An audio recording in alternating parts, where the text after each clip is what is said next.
welcome back to the channel. Now, so in this video, we are going to implement a great algorithm that is binary search. Okay, and we are going to use a iterative approach. Okay, in next video, we'll be using recursive approach as well. For now, first we'll implement it with iterative approach. So as you can see, I have a method created, binary search iterative. Now for the naming convention, ideally we do not mention what kind of methodology we are using inside the method. Okay, but just for the name's sake, so that we know what kind of approach we are implementing, I have mentioned it here. In real scenario, you don't need to mention it. Okay, why? Because in future you might change the internal implementation. In that case, you don't want to change the method name itself. Okay, so I hope we are clear with the naming convention now. Let's start with the implementation. So we have to take two variables. Start is equal to 0 and int end is equal to numbers dot length minus 1. That means the first index and the last index. Okay, now what do we need?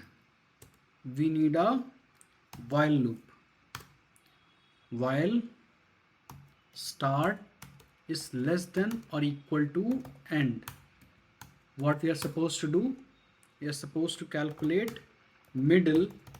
And how we are going to calculate that?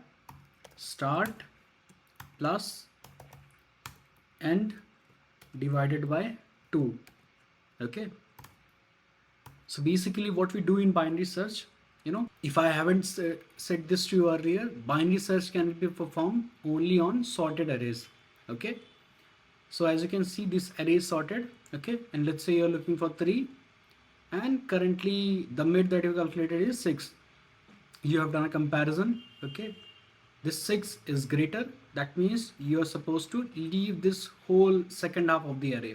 Okay, so every single iteration, right, what you're doing, you're leaving the half size of the array. Okay, that's why this search is most efficient and the complexity is log n, because after every iteration you are actually leaving the half of the size of the array. Okay, I hope I was able to explain that. Now come back to the logic. While start is less than or equal to end, in middle is equal to start plus end divided by 2. Perfect. Now if numbers of middle is equal to number that we are looking for, then we are returning true. Okay, if the number that we are looking for is less than the middle number, in that case what will happen? Your end will change. Your end will become middle minus 1, because we know that the number that we are looking for is less than the middle number, so it cannot exist in the second half of the array. It will exist before the middle only, first half. Okay, else start will be equal to middle plus 1. That means if your number is greater than that middle number, in that way you will change the start, which will be middle plus 1. Okay, so this whole logic is correct. If you are not able to find the number in the array, then you will returning false. I think we are done with the logic. Let's try running the program and see if you are able to get true or not. If you are getting true, that means the number exists,